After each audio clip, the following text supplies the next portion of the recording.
സ്വർഗം സന്തോഷിക്കുന്ന ഈ അനുഗ്രഹിക്കപ്പെട്ട ശുശ്രൂഷയെ ഓർത്ത് ദൈവത്തെ സ്തുതിക്കുകയാണ്. 41 വർഷം കർത്താവിൻ്റെ ശുശ്രൂഷയോടുള്ള ബന്ധത്തിൽ ഈ വിശ്വാസ ജീവിതത്തിൻ്റെ പോർക്കളത്തിൽ ഒരു നല്ല ഭടനായി തൻ്റെ സേവനം തികച്ച് തൻ്റെ വിശ്രാമത്തിലേക്ക് പിതാവിൻ്റെ അടുക്കൽ കടന്നു പോകുവാൻ ഈ പ്രിയപ്പെട്ട മാതാവിന് ദൈവഭാഗ്യം കൊടുത്തു. കേവലം ചുരുങ്ങിയ 2 മാസക്കാലം മാത്രമേ ഈ മദറിനോടുകൂടെ ശുശ്രൂഷ ചെയ്യാനുള്ള അവസരം എനിക്ക് ലഭിച്ചുള്ളൂ. എങ്കിൽ എൻ്റെ അനുഭവത്തിൻ്റെ വെളിച്ചത്തിൽ ഈ പ്രിയപ്പെട്ട മാതാവ് വളരെ സവിശേഷമായ അനേക ഗുണങ്ങളുള്ള ഒരു വ്യക്തിത്വത്തിൻ്റെ ഉടമയായിരുന്നുവെന്ന് എനിക്ക് മനസ്സിലാക്കുവാൻ സാധിച്ചു. ഒന്നാമതായി ഞാൻ ഈ പ്രിയപ്പെട്ട മാതാവിൽ മനസ്സിലാക്കിയത് അവരുടെ അഡ്മിനിസ്ട്രേഷൻ പവറാണ്. ശ്വാസഭവനത്തിലെ സഹോദരിമാരെ കാര്യങ്ങൾ നടത്തുന്നതിലും ശ്വാസഭവനത്തിലെ പൊതുഭരണം നടത്തുന്നതിലും ശരിയായ ഒരു നടത്തിപ്പ് ഈ പ്രിയപ്പെട്ട മാതാവിൽ കാണുവാൻ ഇടയായിത്തീരുകയുണ്ടായി. രണ്ടാമത് സഹോദരന്മാരുടെ കാര്യത്തിൽ എന്നെ സംബന്ധിച്ചിടത്തോളം ശുഷ്കാന്തിയോടും ഉത്തരവാദിത്വത്തോടും എനിക്ക് ചെയ്യേണ്ട കടപ്പാടുകൾ ഈ പ്രിയപ്പെട്ട മാതാവ് തൻ്റെ വേലക്കാരെ കൊണ്ട് നിവർത്തിക്കുന്നതിൽ അത്യന്തം ശുഷ്കാന്തി കാണിച്ചു എന്നുള്ളത് എടുത്ത് പറയേണ്ടതായ മറ്റൊരു സവിശേഷതയാണ്. അതിലുപരി അവിടെ നിന്ന് വെങ്കഞ്ഞിൽ നിന്ന് മാറി കളിക്കവളിലേക്ക് വരുമ്പോൾ തന്നെ ഈ പ്രിയപ്പെട്ട മാതാവിൻ്റെ ശാരീരിക അവസ്ഥ തീരെ ബലഹീനമായിരുന്നു. ഞാൻ തന്നെ പലപ്പോഴും പറഞ്ഞിട്ടുണ്ട്, മദറെ ഇത് അപകടത്തിലേക്കാകുന്നു പോകുന്നത് എന്ന് പറയുമ്പോൾ തെല്ലും മരണത്തെ ഭയപ്പെടാതെ ധൈര്യത്തോടെ ഒരു പോരാളിയെപ്പോലെ നിൽക്കുന്നത് കാണുവാൻ എനിക്ക് സാധിച്ചു. മരിക്കട്ടെ മൂപ്പൻ പ്രാർത്ഥിച്ചു വിട്ടാൽ മതി, എനിക്ക് അതിലൊരല്പം പോലും ഭയമില്ല എന്ന് താൻ പലപ്പോഴും എന്നോട് പറഞ്ഞു. എൻ്റെ ഹൃദയത്തിൽ വല്ലാത്ത ഒരു സന്തോഷം തോന്നി. കാരണം മരണത്തെ ലെവലേശം ഭയപ്പെടാത്ത ഒരു ധീര പോരാളിയുടെ മനസ്സിൻ്റെ ധൈര്യം, ദൈവസന്നിധിയിൽ ചെല്ലുവാനുള്ളതായ ഒരു ധൈര്യം തൻ്റെ ഹൃദയത്തിൽ എത്രമാത്രം ഉണ്ട് എന്നെനിക്ക് മനസ്സിലാക്കി. പലപ്പോഴും ഞാൻ തൻ്റെ അടുക്കൽ കടന്നു വന്ന് തന്നോട് ഈ വിഷയത്തെക്കുറിച്ച് സൂചിപ്പിച്ചിട്ടുണ്ട്. മദറെ ഇപ്പോൾ മരിച്ചാൽ അപ്പച്ചന്മാരെ കാണുവാൻ സാധിക്കത്തില്ല, മദറിൻ്റെ സഹോദരങ്ങളെ ആരെയും കാണുവാൻ സാധിക്കത്തില്ല, അതുകൊണ്ട് ഇപ്പോൾ മരിക്കണ്ട എന്ന് പറയുമ്പോൾ അവരെയൊക്കെ സ്വർഗത്തിൽ ചെന്ന് കണ്ടോളാം, മേളിൽ ചെന്ന് അവരെല്ലാം കണ്ടോളാം, മൂപ്പൻ എന്നെ പ്രാർത്ഥിച്ചയച്ചാൽ മാത്രം മതി എന്ന് താൻ എന്നോട് പറയുമായിരുന്നു. പ്രിയപ്പെട്ട എന്നെ കേൾക്കുന്ന സഹോദരി സഹോദരന്മാരെ, കർത്താവിൻ്റെ ശുശ്രൂഷകരെ, നമ്മുടെയും ജീവിതത്തിൽ നമുക്ക് അനുവർത്തിക്കുവാനും ഏറ്റെടുക്കുവാനും അനിവാര്യമായിരിക്കുന്ന വിശ്വാസ ജീവിതത്തിൻ്റെ ആ ധൈര്യം അത് നമ്മുടെ ജീവിതത്തിലും പകർത്തിയെടുക്കാം. വിശുദ്ധ പൗലോസ് റോമാസഭയ്ക്ക് ലേഖനം എഴുതുമ്പോൾ പറയുന്നു, ഞങ്ങൾ ആരും ഞങ്ങൾക്കായി തന്നെ ജീവിക്കുന്നില്ല, ഞങ്ങൾക്കായി തന്നെ മരിക്കുന്നതുമില്ല. അതുകൊണ്ട് ഞങ്ങൾ ജീവിച്ചാലും ഞങ്ങൾ മരിച്ചാലും ഞങ്ങൾ ക്രിസ്തുവിനുള്ളവരാകുന്നു. ആ ഒരു ധൈര്യമാണ് ഈ ശുശ്രൂഷയുടെ ബലവും ശക്തിയും എന്ന് പറയുന്നത്. അത് ഈ പ്രിയപ്പെട്ട മാതാവിൽ കാണുവാനും അനുഭവിപ്പാനും കഴിഞ്ഞതോർത്ത് ദൈവത്തെ സ്തുതിച്ചുകൊണ്ട് അല്പം ചില സമയങ്ങൾ തിരുവെഴുത്തിൽ നിന്നും ചില ഭാഗങ്ങൾ നമുക്ക് ചിന്തിച്ച് പ്രാർത്ഥിച്ച് ഈ ശുശ്രൂഷ ഇവിടെ അവസാനിപ്പിക്കാം. യെശയ്യാ പ്രവാചകൻ്റെ പുസ്തകം 56-ാം അധ്യായത്തിൻ്റെ 3-ാം വാക്യം നമുക്ക് വായിക്കാം. യെശയ്യാ പ്രവാചകൻ്റെ പുസ്തകം 56-ാം അധ്യായത്തിൻ്റെ 3-ാം വാക്യം വായിക്കാം.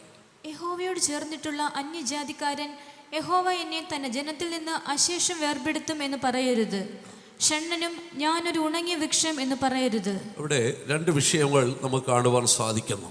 ഒന്ന്, യഹോവയോട് ചേർന്നിട്ടുള്ള അന്യജാതിക്കാരെക്കുറിച്ച് പറയുന്നു. രണ്ടാമത്, ഷണ്ണനെക്കുറിച്ചും നമുക്കവിടെ കാണുവാൻ സാധിക്കുന്നു. യഹോവയോട് ചേർന്ന് വന്നിട്ടുള്ള അന്യജാതിക്കാരനും 2 ഷണ്ണനും.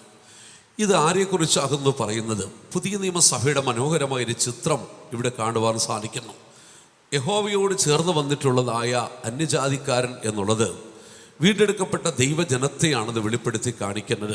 യഹൂദന്മാരുൾപ്പെടെ ലോകത്തിലെ സമസ്ത ജാതികളും കർത്താവ് യേശുക്രിസ്തു മുഖാന്തരം ക്രിസ്തുവെന്ന ശിരസിനോട് ബന്ധിക്കപ്പെട്ട ആ ശരീരമായി മാറ്റപ്പെടുന്ന അവസ്ഥയാണ് നമുക്കവിടെ കാണുവാൻ കഴിയുന്നത്. യഹോവയോട് ചേർന്ന് വന്നിട്ടുള്ള അന്യജാതിക്കാരൻ, അത് ദൈവത്തിൻ്റെ സഭ. എന്നിട്ട് എടുത്തു പറയുന്നു, ഷണ്ണനും ഒരു ഉണങ്ങിയ വൃക്ഷം എന്ന് പറയരുത്. അപ്പോൾ അവിടെ ദൈവസഭയുടെ മറ്റൊരു ഭാഗത്തെ നമുക്ക് കാണുവാൻ സാധിക്കുന്നു. അതാണ് സിയോനും യെരുശലേമും തമ്മിൽ ഇണക്കി പണിയുന്നതായ അവസ്ഥ എന്ന് പറഞ്ഞിരിക്കുന്നത്. പുതിയ നിയമസഭ എന്ന് പറയുമ്പോൾ സിയോനും യെരുശലേമും തമ്മിൽ ഇണക്കി പണിതിരിക്കുന്നതാണ് പുതിയ നിയമസഭ. പുതിയ നിയമസഭയിൽ യഹോവയോട് ചേർന്ന് വന്നിട്ടുള്ള സകല ജാതിയിലുള്ളവരുമുണ്ട്. അതുകൂടാതെ ഷണ്ണന്മാരും ദൈവസഭയിലുണ്ട് എന്ന് കാണുവാൻ സാധിക്കുന്നു. തുടർന്ന് താഴോട്ട് നമ്മൾ വായിക്കുമ്പോൾ ഈ ഷണ്ണന്മാരെ കുറിച്ച് എടുത്ത് ചില സവിശേഷമായ അധികാരങ്ങളും അവരുടെ മഹത്വവും എടുത്തുദ്ധരിക്കാൻ നമുക്ക് കാണുവാൻ സാധിക്കും.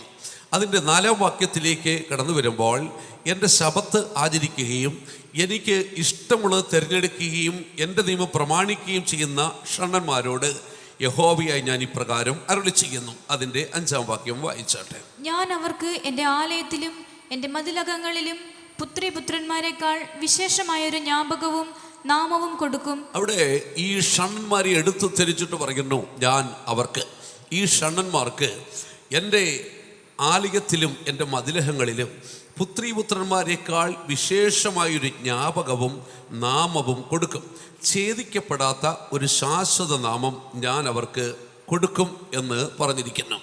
ഇവിടെ ഈ ഷണ്ണന്മാരെ കുറിച്ച് എടുത്ത് അവർക്കുള്ളതായ ചില സവിശേഷതകളെക്കുറിച്ച് പറയുകയാണ്. ആരാണ് ഇവിടെ യെശയ്യാവ് പറയുന്നതായ പ്രവചിക്കുന്ന ഷണ്ണന്മാർ? ഇത് ദൈവത്തിൻ്റെ ആലയത്തിലെ ഷണ്ണന്മാരാകുന്നു. പഴയ നിയമം നമ്മൾ പഠിക്കുമ്പോൾ യഹോവയുടെ ആലയത്തിൽ ഷണ്ണന്മാർക്ക് പ്രവേശനം ഉണ്ടായിരുന്നില്ല. ആവർത്തന പുസ്തകം 23-ാം അധ്യായത്തിൻ്റെ 1-ാം വാക്യത്തിലേക്ക് വരുമ്പോൾ, ഒരു ഷണ്ണനോ ഒരു ട്രാൻസ്ജെൻഡറോ ഒരിക്കലും യഹോവയുടെ ആലയത്തിലേക്ക് കടക്കരുത് എന്നായിരുന്നു ന്യായപ്രമാണത്തിലെ വ്യവസ്ഥ എന്ന് പറഞ്ഞിരിക്കുന്നത്. ആവർത്തന പുസ്തകം 23-ന്റെ 1-ാം വാക്യം വായിച്ചു നോക്കിയാട്ടെ. ഷണ്ണനോ ചിന്നലിംഗനോ യഹോവയുടെ സഭയിൽ പ്രവേശിക്കരുത്. യഹോവയുടെ സന്നിധിയിൽ ന്യായപ്രമാണ വ്യവസ്ഥയിൻ കീഴിൽ ഒരു ഷണ്ണനോ ഒരു ട്രാൻസ്ജെൻഡറോ ഒരിക്കലും കടക്കുവാൻ പാടില്ല. എന്നാൽ പുതിയ നിയമസഭയിലേക്ക് കടന്നു വരുമ്പോൾ നമ്മുടെ കർത്താവ് യേശുക്രിസ്തു പറയുന്നു, സ്വർഗരാജ്യ നിമിത്തം തങ്ങളെ തന്നെ ഷണ്ണന്മാരാക്കി തീർക്കുവാൻ വരം ലഭിച്ച ഒരു കൂട്ടരുണ്ട്. വിശുദ്ധ മത്തായിയുടെ സുവിശേഷം 19-ാം അധ്യായത്തിലേക്ക് കടന്നു വരുമ്പോൾ അതിൻ്റെ 12-ാം വാക്യത്തിൻ്റെ അവസാന ഭാഗത്ത് കടന്നു വരുമ്പോൾ കാണുവാൻ സാധിക്കുന്നു, സ്വർഗരാജ്യ നിമിത്തം തങ്ങളെ തന്നെ ഷണ്ണന്മാരാക്കി തീർത്ത ഷണ്ണന്മാർ ഉണ്ട് എന്ന് പറയുന്നു. ഇത് എല്ലാവർക്കും സാധിക്കുന്ന ഒരു കാര്യമല്ല. പുതിയ നിയമസഭയിൽ അനേക ശുശ്രൂഷകരുണ്ട്. പക്ഷെ ഒരു കാര്യം ശ്രദ്ധിക്കണം, ഇത് പറയുമ്പോൾ കർത്താവ് പറയുന്നു, വരം ലഭിച്ചവർക്കല്ലാതെ ആരും ഇത് ഗ്രഹിക്കുവാൻ സാധിക്കുന്നില്ല. എല്ലാവർക്കും സ്വർഗരാജ്യ നിമിത്തം ഷണ്ണന്മാരായി തീരുവാൻ സാധിക്കത്തില്ല. സ്വർഗരാജ്യ നിമിത്തം ഷണ്ണന്മാരായി തീരുവാൻ വരം ലഭിച്ചവർക്ക് മാത്രമേ സ്വർഗരാജ്യ നിമിത്തം ഷണ്ണന്മാരായി ഈ ലോകത്തിൽ ജീവിക്കുവാൻ സാധിക്കത്തുള്ളൂ. ഈ പ്രിയപ്പെട്ട മാതാവ് 41 വർഷക്കാലം കർത്താവിൻ്റെ ശുശ്രൂഷയിൽ ഷണ്ണത്വം സ്വീകരിക്കുവാൻ തക്കവണ്ണം വരം പ്രാപിച്ച് ദൈവത്തിൻ്റെ ആലയത്തിൽ ഒരു ഷണ്ണനായി ജീവിക്കുവാനിടയായി തീർന്നു. കർത്താവിൻ്റെ ശുശ്രൂഷകരായി ഞങ്ങൾ ഈ ശുശ്രൂഷ ചെയ്യുമ്പോൾ അത് പുതിയ യെരൂശലേമും സിയോനും തമ്മിൽ ഇണക്കപ്പെട്ടിരിക്കുന്ന അവസ്ഥയിൽ സിയോനായി ഷണ്ണത്വം സ്വീകരിച്ചത് ഞങ്ങളുടെ കഴിവുകൊണ്ടല്ല, ഞങ്ങളുടെ എന്തെങ്കിലും സ്വതസിദ്ധമായ ഏതെങ്കിലും പ്രാപ്തി കൊണ്ടോ കഴിവുകൊണ്ടോ അല്ല, മറിച്ച് ദൈവം അതിനുള്ള വരം തന്ന് വിളിച്ചത് കൊണ്ടാണ്. വരം ലഭിച്ചവർക്കല്ലാതെ ആർക്കും ദൈവരാജ്യ നിമിത്തം ഷണ്ണന്മാരായി തീരുവാൻ സാധിക്കത്തില്ല. ഈ പ്രിയപ്പെട്ട മാതാവ് തൻ്റെ ജീവിതത്തിൽ ദൈവരാജ്യ നിമിത്തം ഷണ്ണത്വം സ്വീകരിക്കുവാൻ തന്നെ ഏൽപ്പിച്ചു കൊടുക്കുകയും ആ വരം തനിക്ക് ലഭിക്കുകയും ചെയ്തു. പ്രിയ സഹോദരി സഹോദരന്മാരെ, അത് നിസ്സാരമായൊരു കാര്യമല്ല. ദൈവരാജ്യ നിമിത്തം ഷണ്ണത്വം സ്വീകരിക്കുക, കന്യകത്വത്തെ സൂക്ഷിച്ചുകൊണ്ട് മരണം വരെ ജീവിക്കുക എന്ന് പറയുന്നത് വളരെ നിസ്സാരമായൊരു കാര്യമല്ല. കർത്താവ് യേശുക്രിസ്തുവിൻ്റെ ശുശ്രൂഷയ്ക്ക് വേണ്ടി ശിഷ്യന്മാരെ വിളിക്കുമ്പോൾ അവർക്കുണ്ടായിരിക്കേണ്ട ഏറ്റവും പരമപ്രധാനമായ യോഗ്യതയെക്കുറിച്ച് പറയുമ്പോൾ വിശുദ്ധ മത്തായി 16-ാം അധ്യായത്തിൻ്റെ 24-ാം വാക്യത്തിലും വിശുദ്ധ മർക്കോസ് 8-ാം അധ്യായത്തിൻ്റെ 34-ാം വാക്യത്തിലും പറയുമ്പോൾ അവർ തന്നെത്താൻ ത്യജിച്ച് തൻ്റെ ക്രൂശ് എടുത്ത് എന്നെ പിൻഗമിക്കുന്നവരായിരിക്കണം. ആ വാക്യം ഒന്ന് വായിച്ചു നോക്കട്ടെ. പിന്നെ യേശു ശിഷ്യന്മാരോട് പറഞ്ഞത്, ഒരുത്തൻ എൻ്റെ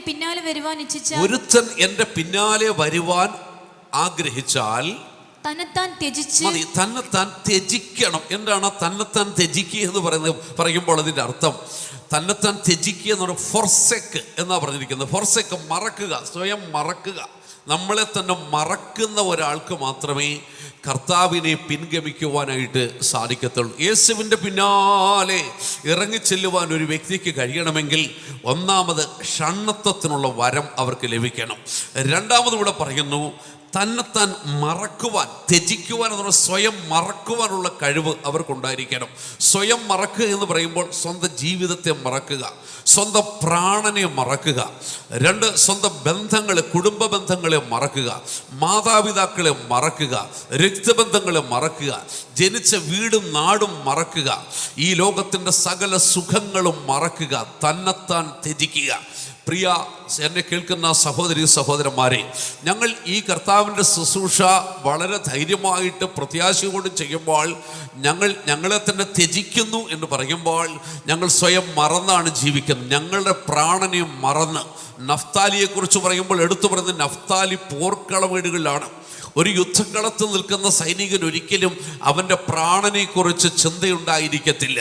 അതാണ് അവൻ്റെ പ്രത്യേകത. ഞാൻ ഒരിക്കലും ഒരു സൈനികനുമായിട്ട് സംസാരിച്ചപ്പോൾ ഞാൻ ചോദിച്ചു, യുദ്ധക്കളത്തിൽ ഈ അതിർത്തിയിൽ പോയി, പാകിസ്ഥാനുമായിട്ടുള്ള അതിർത്തിയിൽ അല്ലെങ്കിൽ ചൈനയുമായിട്ടുള്ള അതിർത്തിയിലൊക്കെ പോകുമ്പോൾ ശത്രു ഏത് സമയത്തും നമ്മളെ ആക്രമിക്കുവാൻ സാധ്യതയുണ്ട്.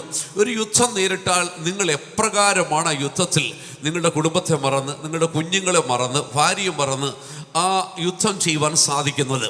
അപ്പോൾ താൻ എന്നോട് പറഞ്ഞ മറുപടി, യുദ്ധക്കളത്തിൽ നിൽക്കുമ്പോൾ ഭാര്യയോ മക്കളോ ഒന്നും നമ്മുടെ മുൻപിൽ വരുന്നില്ല. ശത്രുവിനെ കീഴ്പ്പെടുത്തുക എന്നൊരൊറ്റ ഉദ്ദേശമല്ലാതെ കുടുംബത്തെക്കുറിച്ചോ ബന്ധങ്ങളെക്കുറിച്ചോ ഒരു സൈനികൻ ആ നിമിഷം ഓർക്കുന്നില്ല. അവൻ്റെ മുമ്പിൽ ഒരൊറ്റ ലക്ഷ്യമേ ഉള്ളൂ, മാതൃരാജ്യത്തെ സംരക്ഷിക്കുക, ശത്രുവിനെ കീഴ്പ്പെടുത്തുക. ഈ ദൗത്യമാണ് കർത്താവിൻ്റെ ശുശ്രൂഷകരായി ഞങ്ങളും ചെയ്തുകൊണ്ടിരിക്കുന്നത്. ഞങ്ങൾക്കുള്ളതിനെയൊക്കെയും ത്യജിച്ച്, സ്വന്തം പ്രാണനെയും കൂടെ ത്യജിച്ച്, മറന്നു കളഞ്ഞിട്ട്, ജഡബന്ധങ്ങളെ മറന്നു കളഞ്ഞിട്ട്, ഈ ലോകത്തിൻ്റെ സുഖ ലോലുപതയെ മറന്നു കളഞ്ഞിട്ട്, ജഡത്തിൻ്റെ ഇച്ഛകളെ അഭിലാഷങ്ങളെയും മറന്നു കളഞ്ഞിട്ട്, ജനിച്ച നാടും വീടും മറന്നു കളഞ്ഞിട്ട് കർത്താവിൻ്റെ പിന്നാലെ, കർത്താവിൻ്റെ സേവകരായി, വിശ്വാസ സേവകരായി ഈ ശുശ്രൂഷ ഞങ്ങൾ ചെയ്യുമ്പോൾ എന്തിനു വേണ്ടിയാണ് ഈ ത്യാഗം സഹിക്കുന്നത്? കർത്താവ് യേശുക്രിസ്തു എടുത്തു പറഞ്ഞിട്ടുള്ളൊരു വിഷയമുണ്ട്. വിശുദ്ധ യോഹന്നാന്റെ സുവിശേഷം 12-ാം അധ്യായത്തിൻ്റെ 26-ാം വാക്യത്തിലേക്ക് വരുമ്പോൾ, ഈ നിലവാരത്തിൽ കർത്താവിനെ പിൻഗമിക്കുന്ന ഒരു ശുശ്രൂഷകന്, ഒരു ഷണ്ണന്, സ്വയം ത്യജിക്കുന്ന ഒരു വ്യക്തിക്ക് കർത്താവ് അവിടെ പറയുകയാണ്. വായിച്ചു നോക്കാം. വിശുദ്ധ യോഹന്നാന്റെ സുവിശേഷം 12-ാം അധ്യായത്തിൻ്റെ 26-ാം വാക്യം വായിക്കാം. എനിക്ക് ശുശ്രൂഷ ചെയ്യുന്നവൻ എന്നെ അനുഗമിക്കട്ടെ, ഞാൻ ഇരിക്കുന്നിടത്ത് എൻ്റെ ശുശ്രൂഷക്കാരനും ഇരിക്കും. നോക്കുക, എനിക്ക് ശുശ്രൂഷ ചെയ്യുന്നവൻ എന്നെ അനുഗമിക്കട്ടെ. ഒരുത്തൻ എന്നെ അനുഗമിക്കുവാൻ ഇച്ഛിച്ചാൽ തന്നെത്താൻ ത്യജിക്കണം. എനിക്ക് ശുശ്രൂഷ ചെയ്യുന്നവൻ എന്നെ അനുഗമിക്കട്ടെ. അടുത്തത്, എനിക്ക് ശുശ്രൂഷ ചെയ്യുന്നവനെ പിതാവ് എനിക്ക് ശുശ്രൂഷ ചെയ്യുന്നവനെ പിതാവ് മാനിക്കും. അതിനു മുമ്പ് ഒരു കാര്യം നമ്മൾ വായിച്ചു, എനിക്ക് ശുശ്രൂഷ ചെയ്യുന്നവൻ ഞാൻ ഇരിക്കുന്നിടത്ത് അവനോട് വായിച്ചാട്ടെ വാക്യം. എനിക്ക് ശുശ്രൂഷ ചെയ്യുന്നവൻ എന്നെ അനുഗമിക്കട്ടെ, ഞാൻ ഇരിക്കുന്നിടത്ത് എൻ്റെ ശുശ്രൂഷക്കാരനും ഇരിക്കും. ഇത് വലിയ അർത്ഥവത്തായൊരു വാക്കാണ്. ഞാൻ ഇരിക്കുന്നിടത്ത് എൻ്റെ ശുശ്രൂഷക്കാരനും ഇരിക്കും. കർത്താവ് യേശുക്രിസ്തു ഇരിക്കുന്നിടത്ത് എല്ലാവർക്കും ഇരിക്കുവാൻ സാധിക്കത്തില്ല. പുതിയ നിയമസഭയ്ക്ക് ജയം പ്രാപിച്ച വിശുദ്ധന്മാർക്ക് ക്രിസ്തുവിൻ്റെ സിംഹാസനത്തിൽ ഇരിക്കുവാൻ സാധിക്കും. അതാണ് വെളിപ്പാട് 3:21 നമ്മൾ വായിക്കുന്നത്, ജയിക്കുന്നവൻ എന്നോടുകൂടെ എൻ്റെ സിംഹാസനത്തിൽ ഇരിക്കും. പക്ഷേ കർത്താവ് യേശുക്രിസ്തുവിൻ്റെ സിംഹാസനത്തിൽ ജയം പ്രാപിച്ച വിശുദ്ധന്മാർക്ക് ഇരിക്കുവാൻ സാധിക്കും. പക്ഷേ പുതിയ നിയമ ശുശ്രൂഷകർക്ക് അങ്ങനെയല്ല. അവിടെ പറയുന്നു, ഞാൻ എവിടെ ഇരിക്കുന്നോ അവിടെ ആർക്കിരിക്കാൻ സാധിക്കും?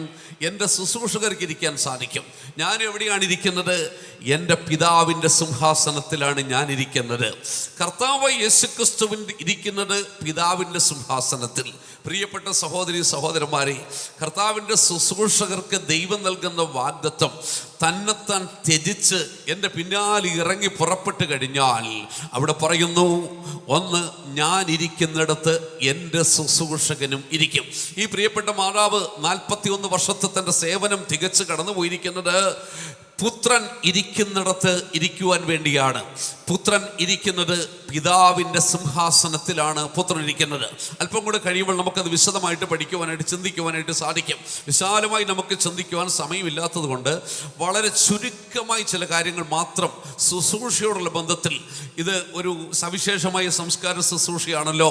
41 വർഷം കർത്താവിൻ്റെ ശുശ്രൂഷ ഈ പോർക്കളത്തിൽ നിന്ന് ചെയ്ത് വീരചരമം പ്രാപിച്ച ദൈവത്തിൽ ചേർക്കപ്പെട്ട ഒരു വീരവനിതയുടെ അടക്ക ശുശ്രൂഷയാണല്ലോ. ആകയാൽ അതോടുള്ള ബന്ധത്തിൽ അല്പം ചില കാര്യങ്ങൾ മാത്രം നമുക്ക് ചിന്തിക്കാം.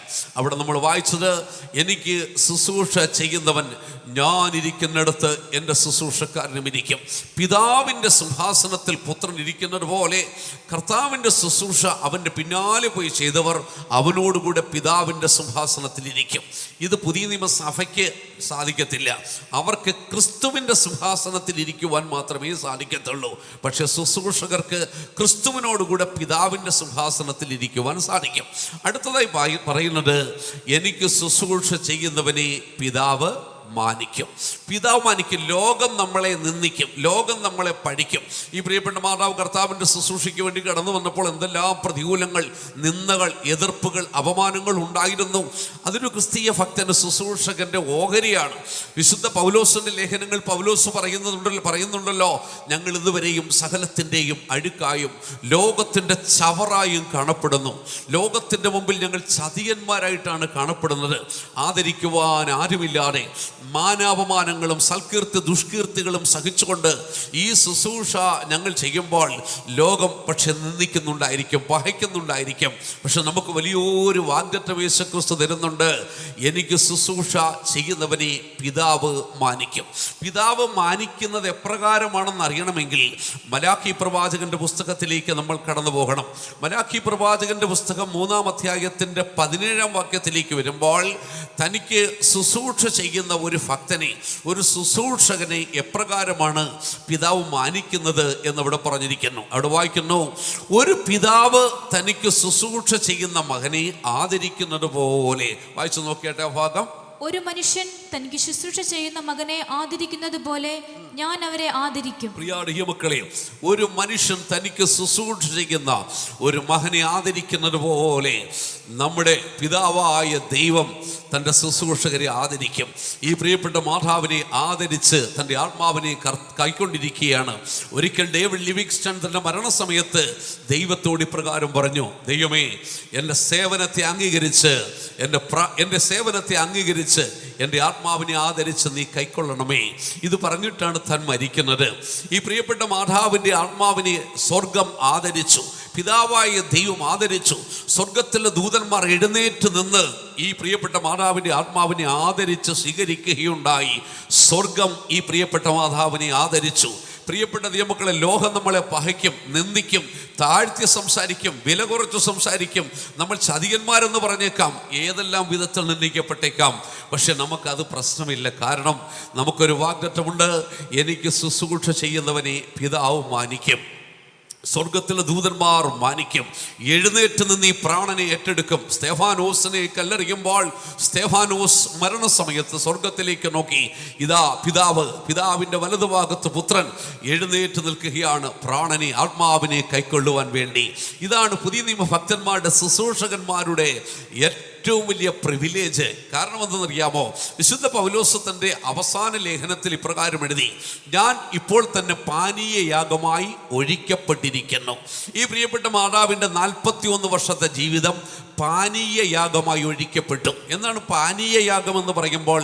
മറ്റുള്ളവർക്ക് വേണ്ടി തന്നെത്താൻ ഒഴിച്ചു വെക്കുന്ന, സമർപ്പിക്കുന്ന യാഗത്തിനാണ് പാനീയയാഗം എന്ന് പറഞ്ഞിരിക്കുന്നത്.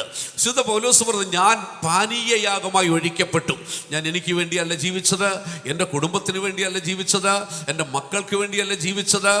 എൻ്റെ ജീവിതം പാനീയയാഗമായി മറ്റുള്ളവർക്ക് വേണ്ടി ഒഴിക്കപ്പെടുകയായിരുന്നു, മാറ്റപ്പെടുകയായിരുന്നു, നീക്കി വയ്ക്കപ്പെടുകയായിരുന്നു. ഈ പ്രിയപ്പെട്ട മാതാവിൻ്റെ 41 വർഷത്തെ ജീവിതവും പാനീയയാഗമായി ഒഴിക്കപ്പെട്ടു. മറ്റുള്ളവർക്ക് വേണ്ടി സ്വന്തം ജീവനെ മാറ്റിവെച്ചു.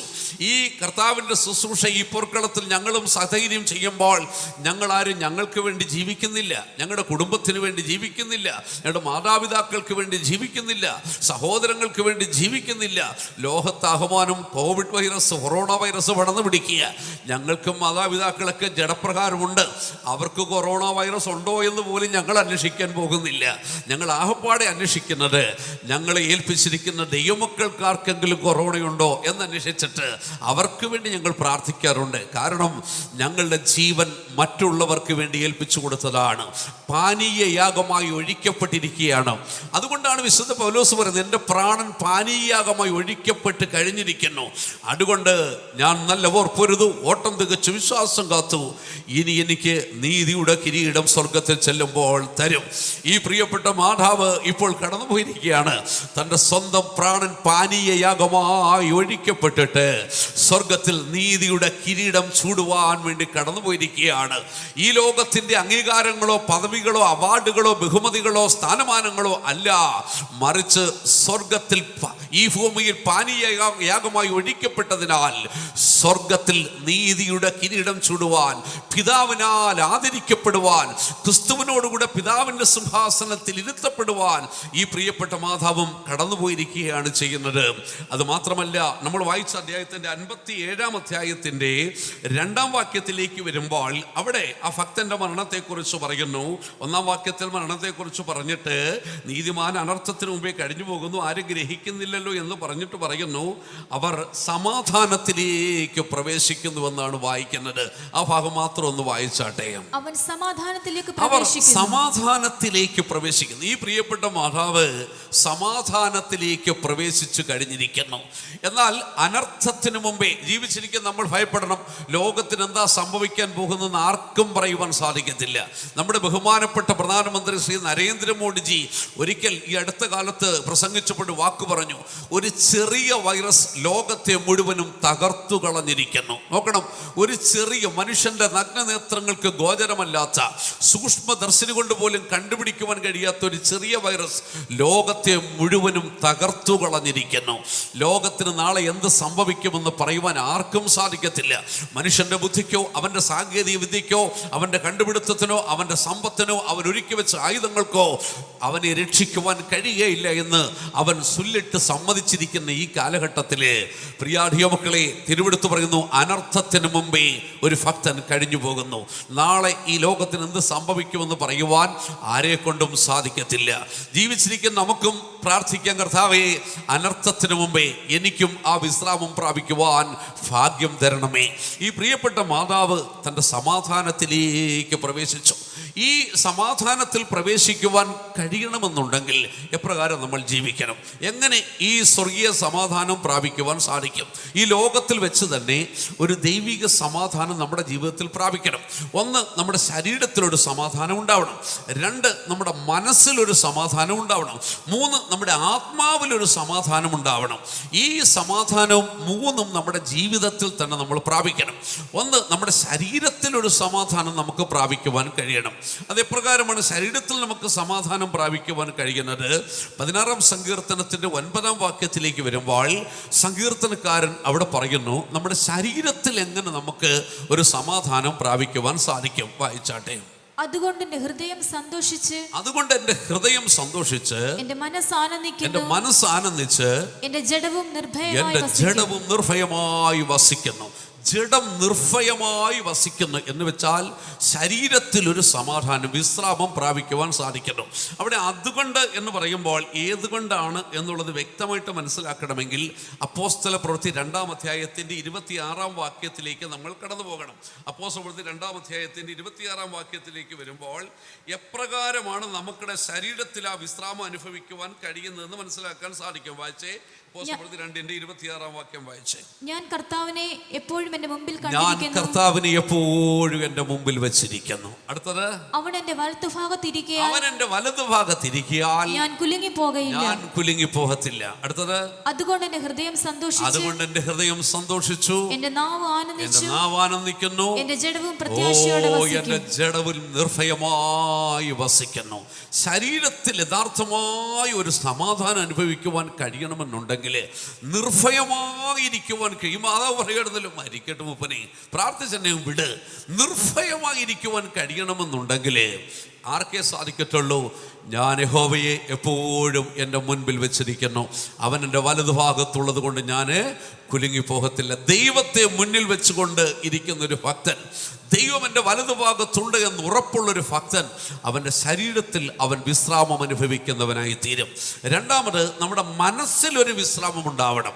മനസ്സിൽ വിശ്രാമം പ്രാപിക്കണമെങ്കിൽ യിരെമ്യാ പ്രവാചകന്റെ പുസ്തകം 6-ാം അധ്യായത്തിൻ്റെ 16-ാം വാക്യത്തിലേക്ക് നമ്മൾ കടന്നു പോകണം. അവിടെ നമ്മൾ വായിക്കുന്നു, മനസ്സിൽ നമുക്ക് എങ്ങനെ വിശ്രാമം പ്രാപിക്കുവാൻ സാധിക്കും.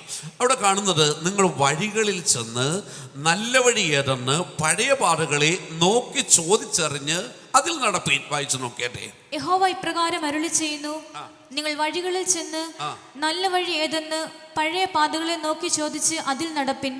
എന്നാൽ നിങ്ങളുടെ മനസ്സിന് വിശ്രാമം ലഭിക്കും. എന്നാൽ നിങ്ങളുടെ മനസ്സിന് വിശ്രാമം ലഭിക്കും. മനസ്സിന് വിശ്രാമം ലഭിക്കണമെങ്കിൽ പഴയ പാതകളിലൂടെ സഞ്ചരിക്കുന്നവരായി തീരണം. പലപ്പോഴും നമ്മുടെ ജീവിതത്തിലും പഴയ പാതകളിലൂടെ സഞ്ചരിക്കുമ്പോൾ നമ്മുടെ നടത്തിയ വിശുദ്ധന്മാർ, നമ്മുടെ മുൻപിലുണ്ടായിരുന്ന വിശുദ്ധന്മാർ, അവൾ നമ്മുടെ നടത്തിയ വിധങ്ങൾ, അവരുടെ സ്നേഹം, ഇതൊക്കെ ഓർക്കുമ്പോൾ സ്വാഭാവികമായിട്ടും നമ്മുടെ മനസ്സിന് ശരിയായ ഒരു വിശ്രാമം ലഭിക്കും. ഇന്നത്തെ കാലഘട്ടത്തിൽ പലവിധമായ പ്രശ്നങ്ങളാൽ പലപ്പോഴും മനുഷ്യൻ്റെ മനസ്സ് അലോസരപ്പെടുകയും വേദനിക്കുകയും കലങ്ങുകയും ചെയ്യുന്ന സന്ദർഭത്തിൽ പഴയ പാതകളെ ഓർക്കണം. നമ്മുടെ മുമ്പിൽ നിന്ന വിശുദ്ധന്മാരെ ഓർക്കണം.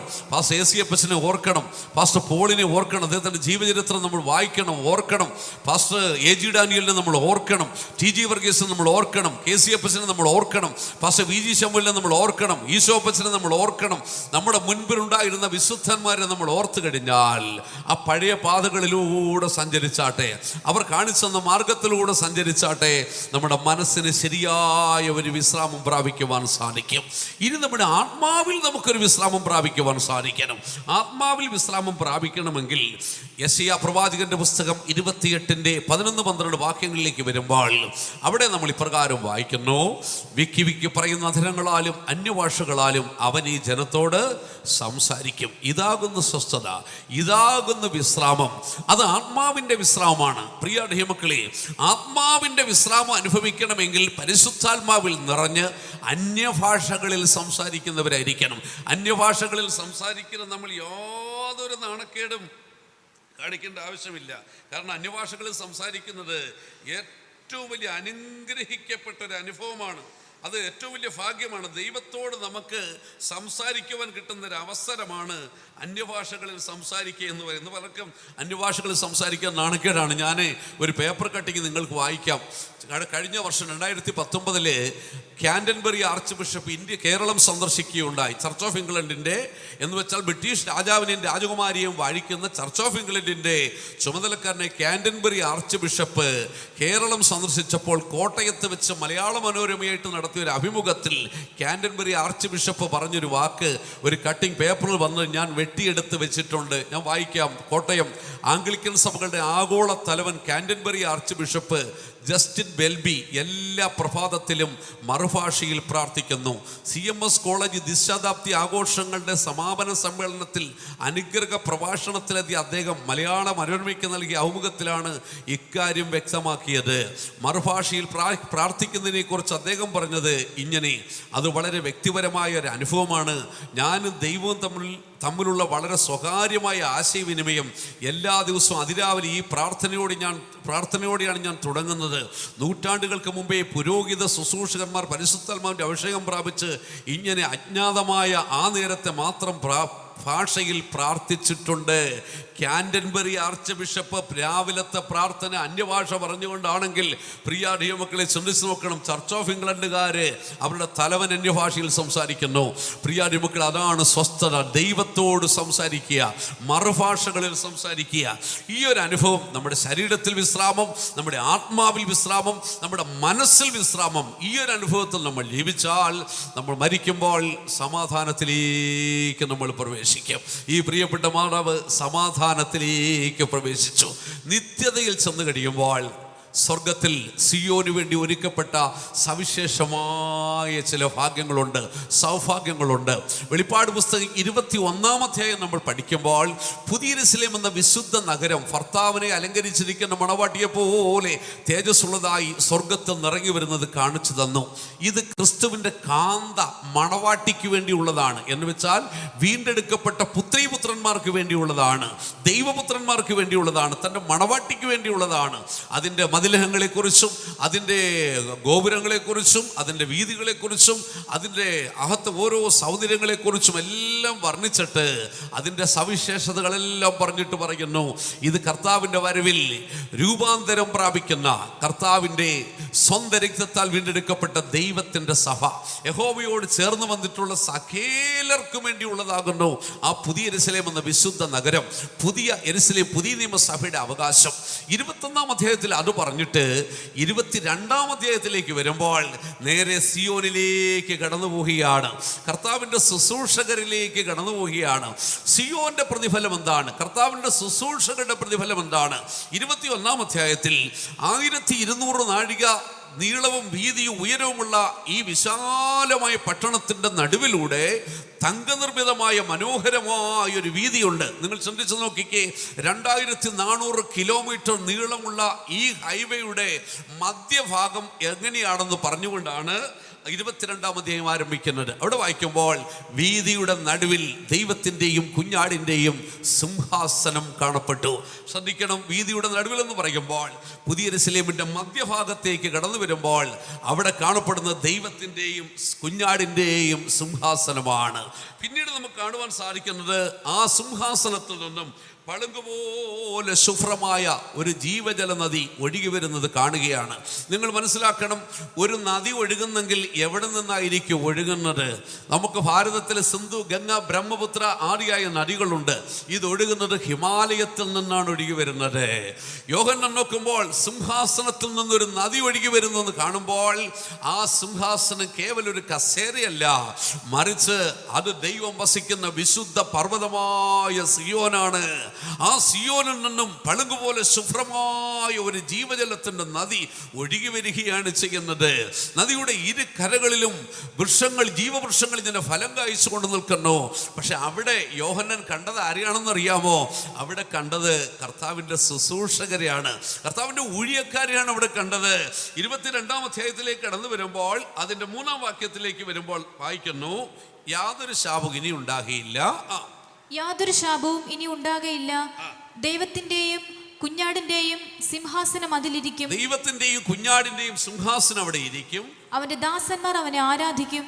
മതി, അവിടെ ഇരിക്കുന്നത് കർത്താവിന്റെ ശുശ്രൂഷകരാണ്, അവൻ്റെ ദാസന്മാരാണ്, അവൻ്റെ വർക്കേഴ്സാണ്, അവൻ്റെ ഊഴിയക്കാരാണ് അവിടെ ഇരിക്കുന്നത്. അവൻ്റെ ദാസന്മാർ അവനെ ആരാധിക്കും. കർത്താവിൻ്റെ ശുശ്രൂഷകരുടെ, അവൻ്റെ ദാസന്മാരുടെ അവകാശമാണ് സിംഹാസനം, പിതാവിൻ്റെയും പുത്രൻ്റെയും സിംഹാസനം. അവിടെ അവൻ്റെ ദാസന്മാർ ഇരിക്കുവാനിടയെ തീരും. അവർക്ക് 5 വിധമായ അനുഗ്രഹങ്ങൾ അവിടെ പറയുന്നുണ്ട്. ഈ ദാസന്മാർക്ക് ലഭിക്കുന്ന 5 വിധമായ അനുഗ്രഹങ്ങൾ: 1, പിതാവിൻ്റെയും പുത്രൻ്റെയും സിംഹാസനം അവിടെ ഇരിക്കും, അവൻ്റെ ദാസന്മാർ അവിടെ അവനെ ആരാധിക്കും. ഈ പ്രിയപ്പെട്ട മാതാവ് ഇവിടുത്തെ ശുശ്രൂഷ തികച്ചിട്ട് സ്വർഗത്തിൽ പോയി വെറുതെ ഇരിക്കുകയല്ല, അവിടെ സിയോനിലും തൻ്റെ സേവനം തുടരുകയാണ്. അവിടെ പിതാവിൻ്റെ മുഖം കണ്ട് ദൈവത്തെ ആരാധിക്കുകയാണ്. പ്രിയ മക്കൾ, ലോകത്തിൽ എത്ര വലിയ ജോലിയാണെങ്കിൽ ഇവിടം കൊണ്ട് അവസാനിക്കും. സ്വർഗത്തിൽ ഡോക്ടർമാരുടെ ഒഴിവില്ല, സ്വർഗത്തിൽ BSc നേഴ്സുമാരുടെ ഒഴിവില്ല, സ്വർഗത്തിൽ എഞ്ചിനീയർമാർക്ക് ജോലിയില്ല. എന്നാൽ സ്വർഗത്തിൽ വീണ്ടും സേവനം തുടരുന്ന ഒരു കൂട്ടരുണ്ട്. ആരെന്നറിയാമോ?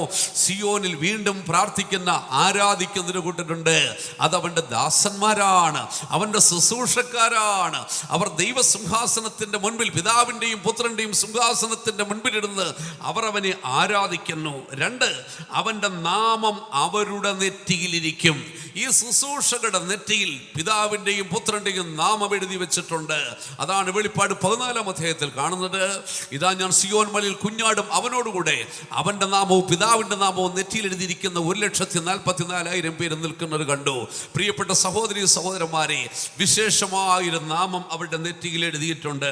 അടുത്തത് പറയുന്നത് അവരുടെ ശ്രേഷ്ഠത, ദൈവമായ കർത്താവ് അവരുടെ മേൽ പ്രകാശിക്കുന്നു. സിയോനിൽ നിൽക്കുന്ന കർത്താവിൻ്റെ ശുശ്രൂഷകളുടെ സവിശേഷത നോക്കിക്കേ. ദൈവം അവരുടെ മേൽ പ്രകാശിക്കുകയാണ്. അവരുടെ വെളിച്ചത്താൽ അവിടെ സൂര്യൻ്റെയോ ചന്ദ്രൻ്റെയോ മറ്റ് യാതൊരു ജ്യോതിർഗോളങ്ങളുടെ ആവശ്യമില്ല. പിതാവായ ദൈവം ഈ ശുശ്രൂഷകളുടെ മേൽ പ്രകാശിച്ച് അവിടെ മുഴുവനും ദൈവതേജസ്സിനാൽ നിറയപ്പെടുകയാണ്, പ്രഭാപൂരിതമായി തീരുകയാണ് ചെയ്യുന്നത്. അടുത്തതായി കാണുന്നു, അവർ എന്നേക്കും രാജാക്കന്മാരായിരിക്കും, നിത്യതയിലുടനീളം ഭരണകർത്താക്കളായി, മുഴുനിത്യതയുടെയും രാജാക്കന്മാരായി പിതാവായ ദൈവത്തോടും അവൻ്റെ പുത്രനായ യേശുക്രിസ്തുവിനോടും കൂടെ അവൻ്റെ സിംഹാസനത്തിലിരുന്ന് നിത്യതയെ ഭരിക്കുന്നവരായിരിക്കും അവൻ്റെ ദാസന്മാർ, കർത്താവിൻ്റെ ശുശ്രൂഷകർ.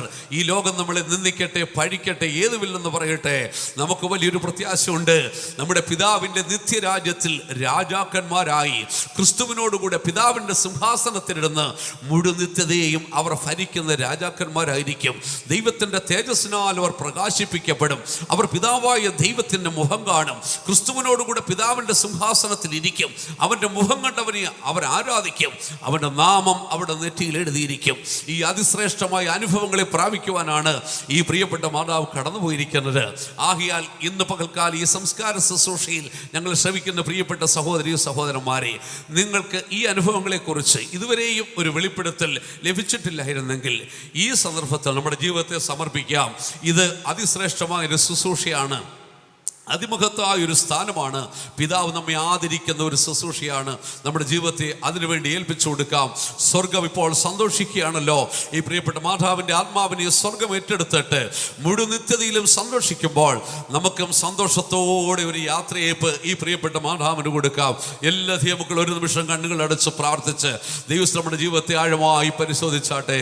കർത്താവ് അതിമഹത്തേറിയ ശുശ്രൂഷയ്ക്ക് സാക്ഷ്യം വഹിപ്പാൻ നമുക്ക് ഭാഗ്യം ലഭിച്ചല്ലോ. ആ സ്വർഗീയ യെരൂശലേമിൻ്റെ സിയോന്റെ പങ്കാളികളായി തീരുവാൻ ദൈവം നമ്മെ തിരഞ്ഞെടുത്തല്ലോ. നമ്മുടെ ഹൃദയം ആനന്ദിക്കട്ടെ. സന്തോഷമുള്ള ദൈവമക്കളെല്ലാം കൂടി ചേർന്ന് ഒരു പാട്ടുപാടി ദൈവത്തിൽ സന്തോഷിച്ച് ഈ ശുശ്രൂഷ നമുക്ക് ഇവിടെ അവസാനിപ്പിക്കാം. സ്വർഗ സിയോനിൽ